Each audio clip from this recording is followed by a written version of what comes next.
ladies and gentlemen. 4 times he won the NFL MVP. 5 times he's done Aaron Rodgers Tuesday. Aaron Rodgers. Yeah. How you doing, brother? You guys are really overreacting, aren't you? This is the league we're in now. Everybody's overreacting. You're writing off teams. What? People are writing off teams in first 2 weeks, and look what happened, Whoa. Anybody can beat anybody, and now the narrative changes for everybody. We're being attacked right now. We're not overreacting. Did you see Josh Allen last night? Yeah, he's running the ball all over the place. So good. Jacksonville Jaguars, they lose by 37 on primetime. This team stinks. Jaden Daniels, this guy might be the next C.J. Stroud rookie season. He's phenomenal. And for the Cincinnati Bengals, shut it down. Yeah. That team sucks. What do you mean we're overreacting? Do you have anything to counter what we just said right there, Aaron? Do you have anything to say? 3 weeks. 3 weeks. It's been 3 weeks. It takes time to figure out your identity. It takes time to figure out how to win, to bond, to get that chemistry going. And you hit a fast spot and you get rolling, and then the whole narrative changes. I felt that way after week 1. Went down, played San Fran. Everybody thought, San Fran's a Super Bowl team. We get beat on prime time. And I said, we got 2 games in short amount of time. We win these 2, the whole narrative changes. What happened? We go down, beat Tennessee, beat the Patriots, and now narrative changes. And then look what happened to San Fran. They went out and got beat by Minnesota, and then got beat by the Rams. And now they got major problems. Obviously, they have injury problems, which doesn't help. But it's just that's the nature of our league. And I think I'm not criticizing you guys directly. It's just interesting to see how the narratives just really bounce around very quickly. We deserve it all. Yeah. We live with the highs and the lows. Well, BC and Tone are 2, big overreactors. Whoa. I would say that to tie as well. More on the college level. Don't worry, we did it. We did it Friday too, Aaron. Yeah, we went bananas. You guys are winning the Super Bowl. Yeah. Let's talk about that. Whenever you have a performance like that on Thursday night, and I'm not just going to talk about you. Let's talk about the entire offense and how everything looks. Obviously, divisional opponent and their defense supposed to be great. Does that? I know we're only 3 weeks in, but does that legitimize anything for the team? You think behind the scenes, and what does a performance like Thursday night do for you specifically? Saw you get hit. Saw you run a little bit. Is there anything you pull from that game and think about it here on the mini bye week as you move forward? I enjoyed the mini bye week for sure. I had a nice weekend off. We got any dark holes? Any dark holes? We do any of those? Any of those? My timeline, man. No, just the meditation room a few times, but Okay, good. listen, there's a lot of overreactions that happen whether you win or lose. This was a good game for our offense. We did some good things. I think we still left some points on out there, which is great for the coaches because there's always coachable moments. I think when you have a game you feel like you played really well, you watch the film back and be upset that you missed a few here and there. We missed some targeting, we missed some opportunities, missed a throw here and there. So there's always things to improve on. But in New England. As a division opponent, they're very well coached. They sat back and played a lot of Mel Kiper on the back end. So, it's just keeping, they can throw a lot of different things at you. So I feel good about what we did up front, protecting. Made some seams for Brees and Braylon. And, for me personally, I said this after week 1. I think the progression for me physically is just going to continue because the more comfortable I feel on the field, the more I'm able to do some of the stuff I was doing as a younger player. Because my body's in a good spot. It's just mentally just getting over those hurdles and doing some things I've done before. So I extended some plays. I threw the ball on the run. I ran for a couple first downs. Stuff that I've done over the years, and maybe didn't do as much. My last year in Green Bay, but. The work that I put in the off season, put me in a position. I feel like once the confidence came around with my Achilles, that I could do some of the things I was used to doing in the mid 2010s. Okay, so before we do some journalistic standards, can we talk about that throw to Garrett Wilson there? That's the first touchdown you've thrown to a first round pick wide receiver, yada, yada. It's a stat. But every football person that's talked about this is like, even the thought of, I'm going to make this throw is a dangerous one, obviously. Not a lot of people would make. We got more zip on the ball right now than we've had in a long time. Do we have the same amount of spin on it? Because obviously, Christian Gonzalez, who's a phenomenal DB, When he sees this ball go, his eyes get huge. This is pick six city. This is 99 yards the other way. Gonza is one of the top corners in the league. You knew you were going to beat him there? And how do you feel whenever this ends up being a touchdown? You got to think to yourself, 40-year-old still a gunslinging son of a bitch here. Like, is that a reality? There were a couple still got it moments. I ran for a couple first downs. I extended a few plays and hit conk on a couple scramble alerts. You need those moments. The first two games I didn't move around a ton. I didn't run for any first downs. I think I had like one positive run against the Titans. So it felt good to be able to move around like I feel I'm capable of doing. And just kind of, more than that, just have a good sense in the pocket. I've always been a run first guy outside the pocket, even when I could actually run to my 40 time. At the combine, I was still, I like to extend to throw and then use a pump fake and some real subtle athleticism to, get as many yards as I can. But I was doing some things that I knew I was capable of doing, but just haven't done in a while. I've been off the field. I've been hurt. I've been rehabbing for so long. So it's nice the stuff that I've actually been doing in training camp showed up on the field. But I felt like, real just calm in the pocket, and the line. Two of those are on me, so really 3 sacks from the line in 3 games is some great playing. We've rushed for over 100 in each game. I believe run the football. That's been a combination of Brees and Braylon, and Isaiah got his first carries, and I contributed with modest 18 yards on Thursday. But I'm happy for our offense. Defensively, obviously, that's kind of the standard for them. They were all over the field, created a turnover, were incredible in situational football. But offensively, we talk a lot about taking care of the football first and foremost. We had no turnovers. We talk about being great in situational football. We were 3 for 4 in the red zone. We were 10 for 15 on third down. 2 of those were 3rd and 19 plus, which are not big converters. One of those was late in the game. In kind of a 4-minute situation. So Connor is agonizing in pain. Dude, come on, man. 3rd and 19. Jeez. Reliving. We didn't convert the 3rd and 19. That's what I'm saying. We didn't convert 3rd and 19, didn't convert 3rd and 33, and we didn't convert on the 4-minute. Other than that, 10 for 12 and kind of the real third down is really good football on offense. So we ran the ball 33 times, I believe, for 133 yards. Which is really good. So a lot of good measurables on that. Most important one is the win. One in the division now. Obviously, watching the ball last night, Buffalo is obviously a really good team. They're 3-0. We're 2-1. And Miami and New England are both 1-2 in our division. So we know it's going to be a good stretch coming up. We got Denver, who's coming off a nice win against the undefeated Buccaneers.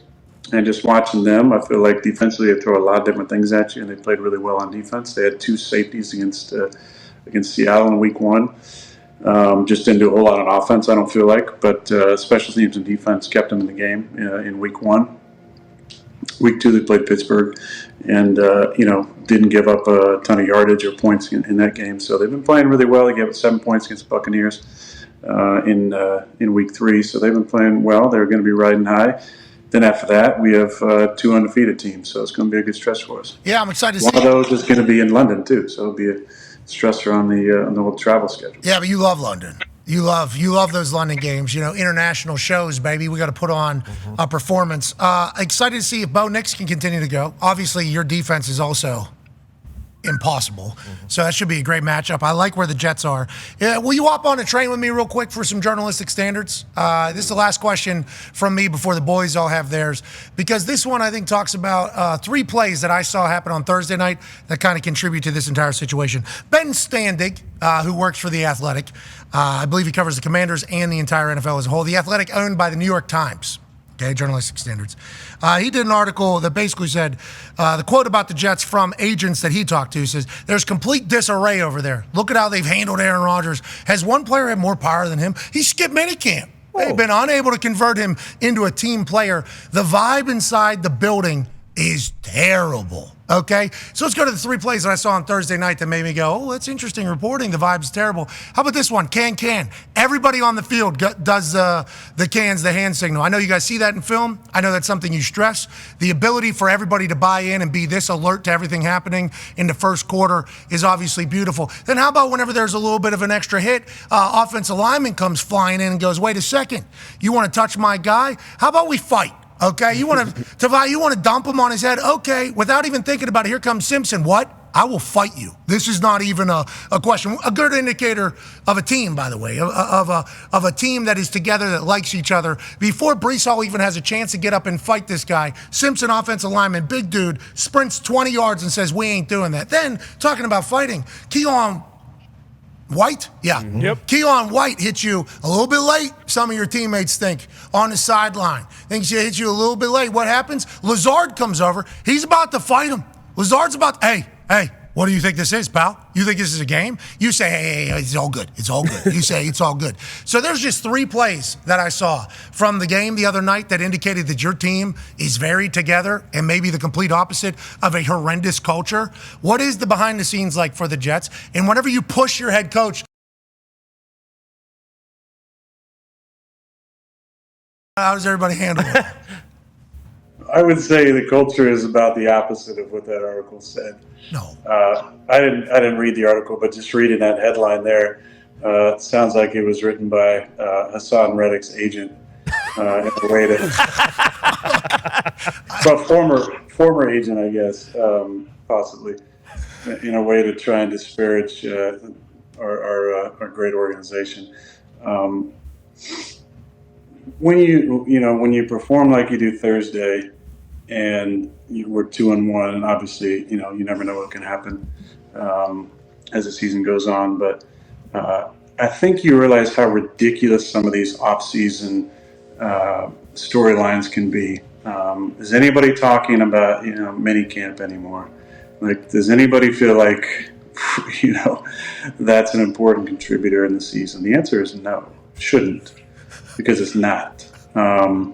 As far as us being together, like John Simpson has added an element, and I saw a clip that Herbie said on the Thursday night, shout out Herbie, Shout out. broadcast, where he talked about how that just didn't go on around here last year. And I think that's true. The attitude that he's brought, that Morgan Moses has brought, that Tyron Smith has brought to our offensive line, the growth I've seen from Elijah Berry Tucker and Joe Tippmann has really meant a lot to our line. I mean, they have become the bodyguards, the police of the team, which is really, really important. The best teams I've been on, the line polices the squad, and they have each other's back, and they pick people up off the field, and they're the first ones in to back up a brother. I mean, Morgan did that for me, and John as well in Tennessee. When Jeff Simmons gave me a hard little shoulder, the first person in there was Mo, and the second person in there was John. Those guys are both in Baltimore last year. So obviously they bought into something in our culture that they can hold on to. And I think it's the fact that we really do care about each other, and we enjoy spending time with each other. We create an environment where there's a lot of conversation, there's a lot of back and forth, there's a lot of time for important conversations that show up on the field, and then there's time for us to get to know each other, and there's time spent outside the building that allows us to come together. So I'm really thankful for the environment that Coach Saleh has brought to it. I think it's comedy also, that little clip there. It's definitely cut without the beginning of that or the end of that part. Of course, they wouldn't do that on purpose, but... Journalistic standards, they would never do that, obviously. Just accept the hug. Yeah, just give the guy a hug, bro. Come on. Just let him have it. Away from me. Hey, he's not a big hugger, but I know now this is a good learning experience for both of us. But I love Robert. We were laughing about after the game. He wasn't. That side eye, his side eye. He's not. Yeah, He's got like 9 kids. They got to ask why you won't hug their dad. It's true. That's a good question. I mean, but we got a good thing going. There's a lot of belief right now, and it's fun. It's fun when you can come to work. It's a fun environment, and there's jokes and pranks and And then, we know when to be serious and turn it on, and guys all believe in each other. We get on the same page. That's when it starts to come together, and that's when it starts to get fun. Hey, you said winning is fun. Like this. You guys, a lot of you guys played. DB, this. Like winning is fun. So the teams that are having fun right now are the teams that are winning, and you can get anybody on here who's having, his team start off hot. It's going to be fun. And if you're 0-3, you're sitting there without a win. Like that's not fun. But the season isn't over. That's why I just hesitate to write some of these teams off. There's injuries that happen on both sides. There's guys you get back after 4 weeks. There's the first 4 weeks of film, and then a chance to kind of reevaluate what you're doing. So I find it comical that there's these calls for play caller switches or quarterback demotions or different things that happen because it's really early. Now that being said, the Red Rocket, he sure was on one the other day. Yeah. And I got to see Andy in camp. We actually went against Carolina in one of those joint practices, and he's such a good guy. Age, you played with him in Cincinnati, but he's such a great guy.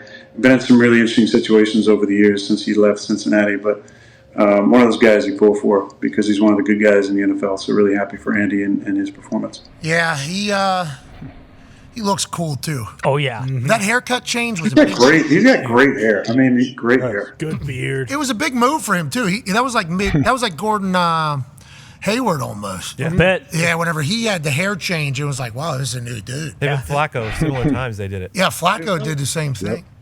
There's no gingers in the set, right? BC's not a ginger, is he? Nah, I got some red in the beard, but no, I wouldn't consider myself. No. What do you do if you are a ginger and you want to keep the gin? Like, is there a just for men for red? Oh, for red? Gotta be. Has to be. They would be. There has to be, so right? Quick. I don't know. You think, ginger coalition's pretty. I mean, they're a sturdy bunch. Do you think he's using it? No. Whoa. No, he's not? No. Whoa. I don't know. I You're mean, calling this I'm a not sure. fake red beard? No. Whoa. Chance.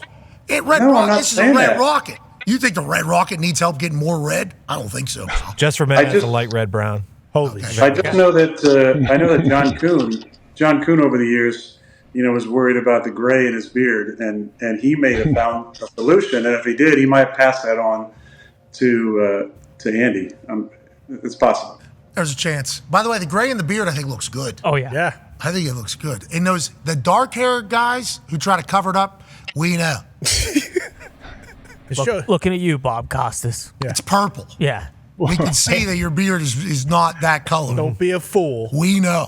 Bob Costas has a beard? No, he doesn't. But his hair is like jet black, and he's like 78 years old. Whoa, we don't know his. Yeah, we do. Yeah, We do not Let it know. go, Come Bob. on. You don't need to be doing it as liberally as you are. I would like it to be clear. Right. I would like it to be bone that I was talking about beards. I was not talking about Bob Costas' hair. I just felt the need to get that out. You got a little little bone to pick with Bob Costas there? I'm sure we do. I'm sure we do. I don't love somewhere. the way he calls baseball games, but that's neither here. I mean, remember at halftime every year, or whatever that was, whatever year he did it, he would just get on his soapbox every halftime. Oh, and yell at us. Yeah, I do remember that. I'm trying to watch football right now, Bob. Come on. Pipe down. But I use a little touch of gray because Aaron's yours is nice. Aaron, yours looks cool. It looks like a grizzled vet there. You're old as shit. You feel old? No. These guys keep me young. They keep me young. I felt young the other night, I'll tell you that much. When you were running? Hey, how about you a little high stepping, bub? There was a little fucking. Early on the sideline there, I don't think he was going to tackle me, but it wasn't a dirty play at all. We actually pounded it up after that. I had a little fist pound. You still get the. I mean, it has happened over the years. I assume it will continue. Dudes that watch you whenever they're growing up, they get to meet you, play against you. Seems like your interactions with the other teams are always pretty. Who was the Drake Maye hung around actually after just to say hello. Yeah, how do we feel about that? You just feel old in those moments? Do you feel like? Do you think it's a sign of respect? Do you try to give game? Like, how do you handle those situations? Now you are the old icon on the field. I thought it was really cool that Drake stuck around to say hello. I mean, it's something definitely that I would have done as a young player to some of the guys I loved watching growing up. I just happened to be teammates with my favorite quarterback at the time. But that was really cool. Yeah, I'm glad. And I reached out to Drake on Instagram and told him I appreciated that. It was cool. That's a really cool moment. there's something about having that respect and deference that I just really appreciate. So I had a good conversation with Alex Van Pelt, who's the coordinator, about Drake, and they're all excited about him in the future. Selfishly, I'd love for him to be able to sit. I love Jacoby. I've known Jacoby forever. I think he's a really good quarterback, and it wasn't a great performance for their offense the other night, but our defense is pretty damn stout. But young quarterbacks, the rarity is the kid last night. Unbelievable performance. I mean, Daniels played incredibly well. We got to see him in training camp again, joint practice with him, and I was impressed by the way he threw the ball. I actually did watch a decent amount of film on him because we were looking at both their stud receivers. The kid who played last night for Jacksonville, I believe, Thomas. Right, yeah. And then obviously Neighbors. We thought there would be a chance to pick either of those two guys. So in the process of watching those guys, you got to see Daniels play, and he was very impressive. What I loved about him is that he played from the pocket on time. And when you can do that, you can stick around the league for a long time, because he also has that extra skill set that we saw last night, that he can run. I mean, he can really, really run. And he is fast and athletic and elusive. But the key to sticking around the league is playing from the pocket. And I think that's, again, to highlight another guy who played last night, my good buddy Josh, who's playing at MVP level. And I told him, I think I've told him every year he comes to my flag football event, he's going to win MVP in this league. I mean, he's that talented. He's an incredible player. But if you watched him last night, number one, he slid a couple times, which is smart. That baby Josh. But number two, it's just like with Jaden. Like, winning football is playing from the pocket. And then when it breaks down, every now and then you got to make a few plays outside, off schedule. And Josh has been a master at that, for the last few years. But it's honestly, it's what I want to be able to do myself. And I know I'm 40, but there's going to be a couple plays every single game where you're going to have to make something off schedule, even when you're 40. And I can play from the pocket, and I've been getting the ball out on time and throwing the ball pretty accurate. But yeah. I know there's going to be a couple times during the game, and the Thursday night was the first time I was able to really exploit those opportunities. And those are big plays. Backed up on the 8-yard line, I hit Lazard, he breaks a couple tackles. Now we're out by midfield. Another third down. I move to the left, I hit Conk, we get a roughing call. Now in the plus territory. Another time, move to my right. Moving to my right. Nobody's open. Dart. Extending the play. Hit Conk for a first down. Like, there's going to be a few of these plays in the game. And, if you make these, you can put some points up. Starts with, though, why Josh has been so successful so far, playing from the pocket. Why Daniels played so good last night. It wasn't like everything was off schedule. He took making plays from the pocket. Touchdown to Terry, last one. I mean, he's... Yeah. That was awesome. And he knew there was pressure, and he knew how to get it up, and they had a beautiful stop and go on the outside. They're in a zero coverage here. He knows there's one extra guy.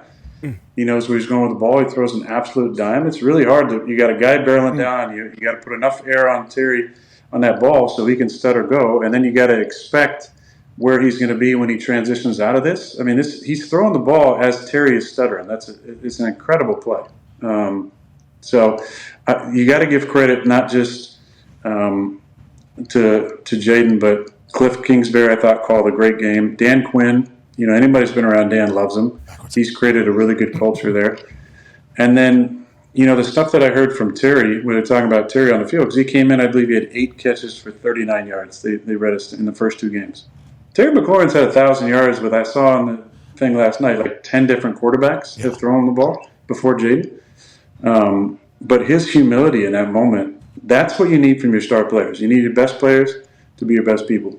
And I give Terry a lot of credit. Obviously, him to have a couple big plays was awesome last night. I think he had 4 for 100 or something like that, which is great for him. But I have a ton of respect for Terry, and even more after just kind of hearing the commentary last night about how he's kind of gone about it and knows it's going to, I'm going to get it in time. I know I'm going to get mine. But just the patience that we don't see a lot in this league from star players if it's not starting out right. And I would say to those star players too, it's a long season. It's 17 weeks. You never know when you get hot, get on a roll, hit a stretch of games where you place a certain type of defense and you get more one-on-ones and you get opportunities. I was really impressed by the quarterback play from the two winning quarterbacks last night. Go ahead, AJ. You mentioned these guys playing from the pocket. Is that something that you think guys do that more or less now, say 20 years ago when you came into the league? Like, are they being taught in college? Is there a bigger transition now from college to the pros, a lot of these guys? It's a big transition. I think first and foremost, most of these guys don't play under center.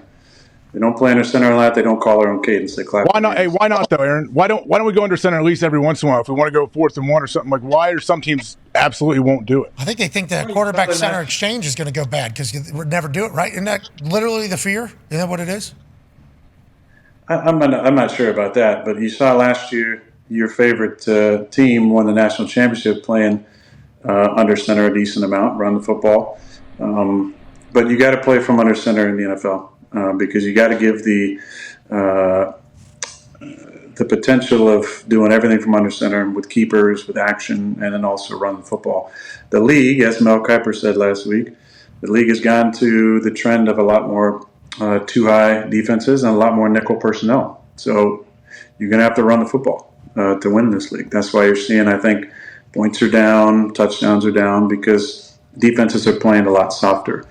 And as far as quarterback play goes, these guys have to learn how to call a cadence. They have to learn how to play under center, and read a defense under center is different. You can't just be in the gun all the time. So there is a transition. That's why I think it's important that a lot of these guys sit, if they're not NFL ready just yet. And I've said this before, top picks going to teams picking high are teams that are not one player away usually. It's very rare that you're just one player away. So, kudos to Dan Quinn and his staff. They've obviously created something down there. They're 2-1. They've scored on a ton of straight possessions. There were no punts last night. They obviously figured some stuff out on offense. And Jaden looks really, really comfortable, which is credit to him and the coaching staff there. And the vet players around him of making him feel like, the proper confidence for all that. So, but it's hard. I think with Caleb in Chicago, he's as talented as I've seen coming in the league. And I think it's going to be finding more completions on time because he's so dynamic off schedule, but it's hard to play off schedule 10, 15 times in a game. And whether that's, I haven't seen the film, so whether it's protection or route concepts, a guy's just not open, whatever it is, we need to make it a little easier for him, I think, throwing the ball on time from the pocket. And then you add, these 3 to 5 plays where you have to make something happen, which we saw. Jaden wasn't running all over the place unless it was read option stuff. He was throwing the ball on time from the pocket. Josh throwing the ball on time from the pocket. And then 3 to 5 times in a game, you're going to have to make an off-schedule play. So that's how you're successful in this league. So to your point about the Buffalo Bills, I got a Hembo stat here. Last season, the Bills are under center 28% of the time and had 46% of their pass yardage from yards after catch. This season, they're under center 46% of the time, 63% yard after catch. So it's in rhythm, in time. Damn. Throwing the ball, good placement, right? That's what that stat says right there, Aaron? Yes. I had no coach that said stats are for effing losers. I'm not sure I agreed with that. Fair point. Because I think stats can tell an interesting story. Bo. Which one? Stats can tell both stories. Yeah. All the time, in every argument somehow. It is phenomenal. But I think what you're saying. Just the eye test. Just the eye test. Watching Josh, he's throwing the ball on time. And if we throw the ball on time consistently, with proper accuracy, like the ball last night, the touchdown to Shakir. Is it Shakir? Yeah. They ran just shallow cross, right? Josh throws it. Oh, you even got the clip. Look at this. This is perfect. Oh, yeah. You got the clip. One hitch, ball in perfect position where a guy can run after catch. They're playing man, so nobody has vision of the football. You just got to break one tackle, an explosive gain. That's a simple play. And if you can key up the Coleman clip, can you key up that clip? Oh, yeah. Yeah, absolutely. Okay, look at this. Okay, we're going to take a little action under center. We're going to hit the top. We're going to throw a perfect ball, catch the ball on the 5. It's perfectly in stride. That's a touchdown. If that ball's behind him, it's a nice play, first down. Ball's on the 3. But you put it 1 foot in front of his face mask there, it's a touchdown. I mean, that's the difference. When you can play under center and you can use your hitches properly and you throw the ball in the proper number, that's how you get the yards after the catch. So Josh is playing through 3 weeks. I believe he has 7 touchdowns. Is that right? 7 or 8 touchdowns and no picks. We don't care. No picks. We don't care No about any picks. of that. None of those. Josh is taking care of the football, and that's winning football, and that's playing at MVP level. It does feel like there's a lot more good Josh Allen happening right now than much less negative. And that, I think, goes into what D-Butt's about to ask you about. Yeah, you kind of touched on it earlier. Dylan, being a younger quarterback, obviously you're, old head now, triple OG, but as a younger quarterback, managing that relationship with number one wide receivers. Obviously Josh Allen, he loses Steph Diggs. We talked about him earlier. You talked about the Terry McLaurin comments coming into this game with a slow start. You always have cameras on the sideline that's going to be reading every body language and everything that the wide receiver does once they get there. How tough is it managing those relationships as a younger quarterback in the league? It's really, really important. And first and foremost, you got to find ways to get that guy the ball. But secondly, you want there to be a mutual respect on the field that you're not going to show them up and they're not going to show you up, because there's no quicker way to kill a quarterback's confidence than showing up your guy on the field, especially when you're a young player. And I think it's tough sometimes for veteran guys who maybe been with a veteran quarterback before or got more touches, don't feel like they're, have the role that they want. It's tough. And again, that's why I highlight Terry, because there could have been some fits and some frustration and some helmets thrown when you have 8 catches for 39 yards in the first 2 games. But I don't feel like I saw any clips of that. And everything he said during the week was spot on. So you don't want to show up in your guys on the field, and you don't want to be showing up as a young player, because that can get in your head and you maybe start forcing the ball to the guy. It's got to come in the flow, come in the rhythm. There's ways you can do it. You want to get your guy involved early and often, but defenses can dictate some of that, especially if they're going to play a lot of cover 2 against your top guy, or star coverage with some help as well, which we saw.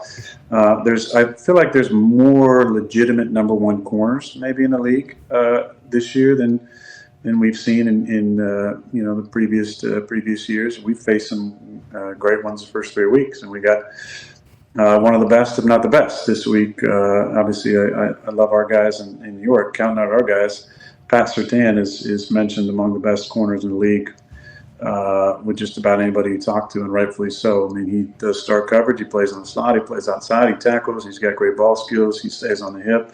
He's incredibly savvy and patient. I mean, he's a hell of a player. And there's only one of him, but there's more guys who are in that category. Christian Gonzalez is a fantastic player. L'Jarius Sneed, we played. Charvarius Ward, there's some really damn good corners we played in the first 3 weeks, 4 weeks, counting this one. So, but again, just to finish on your question, it's an important relationship. And the more communication you can have, the better that's going to be, and the more patience on both sides. A lot of times it's vet to young guy, because the young guy is just trying to figure out what the hell is up and down. And so the more patience you can have with the young guy, the more confidence you're going to give them, and in turn, probably the more opportunities you're going to get. Yeah, it's the reality of the situation. Some people try to paint it bad if it's going bad, and then they don't talk about how whenever it was going good, it was a very similar relationship. Like, you have a great guy on your team, you're going to try to give him the ball anyways, because he's a great guy. But then also, if you know him, that's why the Josh Allen convo about him saying, like, this year it feels like he's more free, seemingly, because Stefon Diggs isn't there. And people are saying, well, that's a shot at Stefon Diggs. It's like, no, it's just a very different team when you don't have that particular playmaker out there, So it's a fascinating development up there in Buffalo. Josh looks like he's having the most fun he's ever had playing football. Yeah, he's got a lot of good things going on. He's in some commercials. He's dating a Hollywood starlet. Oh yeah, he's got that thing on the side of the building downtown. I forgot about that. Guy's got that super serious face. Downtown Buffalo. Yeah. Letting everybody know we're about business around here. That's right. Drinking Gatorade and we're Better protect Sauce Gardner. I think he's got a bear family that's been coming to his house. I've been following along on social media. What? You got the latest video? Yeah, he just posted one this morning, I believe. He said they're running up on him, I think is what he said exactly. And he said he's at a pivotal point here. Do I start feeding him and treat him like family, or do I go the other way? Don't do that. Sauce asking a question. Smart. I think he's doing a Smart. poll right He's now. gonna have to move like MCDC if he does. Where are these bears at? Do you live near bears over there? I didn't know you guys were in bear country. Shit. I think he needs to call up Jordan Love. I think he's the owner of them right now. Okay. All right. On that note, this is the bear family that is outside Sauce Gardner's house. There's a lot of. They're deep. That's a I haven't seen that many bears. I don't know where he's at in New Jersey. I haven't seen that many bears around my place. But the whole family. where are they going right there? Are they going inside the house there? Golf film. I'm not 100% sure, but it's kitchen patio right there. I mean, he might be sitting at a table right there. Right there. They look hungry. You might need to take care of them. Sauce got good food. Too. Probably smell something from the kitchen. Oh yeah, probably. Is that a Buffalo Wild Wings guy? He does have his own beat up sauce. That's what they're saying. That's probably the bear community. Yeah. They've actually migrated from Maine. Yeah. Ty, what do you think? You should call J Love or what? I mean, I think so. But Aaron, I did want to ask you. You never really had a situation like this, but Matt LaFleur mentioned, especially after last week, but then again this week, he said, I don't really think people realize how difficult it is to do what Malik Willis has done the last 2 weeks with only being there for 16 or 18 days or whatever the case may be. I don't know if you've got to see much of either one of those games, but how difficult is that when you're coming in to a new place like that? And obviously everyone knows what the Packers' game plan was going to be, at least against the Colts. But how difficult is it to do what Malik Willis has done the last 2 weeks? Yeah, I think it's really difficult. I think he deserves a lot of credit for that. I remember even shorter time when Baker came in for LA, I believe it was, and got there on a Monday. Yeah, Monday Night Football.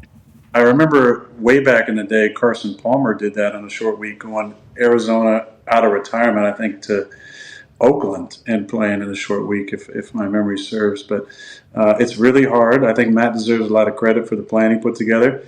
I didn't see either game, but I saw a couple of the clips of Malik and it looked like he made a couple of really nice throws to Christian down the field. I saw with the first play, they lined up and faked a sweep and hit, one of the receivers, Wicks, or it was Reed. Okay, Reed for a big gain to get him going. Malik has a really good skill set running the football, and obviously he can run the read option well. I think a lot of people questioned, him throwing a rhythm from the pocket. But again, it just takes confidence. So obviously Matt put together a plan to get him real confident early on, and when a guy starts getting confident, they can play up to their potential. So Matt, I think, as they say, was in his bag with the play calling, and happy for Malik. I don't know how he handled it. It sounded like he handled it pretty well going back to Tennessee. But I'll tell you, there would have been some feelings for sure going back to that place that drafted me. So he seems like a real good kid, and I think just football fans in general, unless you're a fan of the Titans, probably pretty happy for Malik.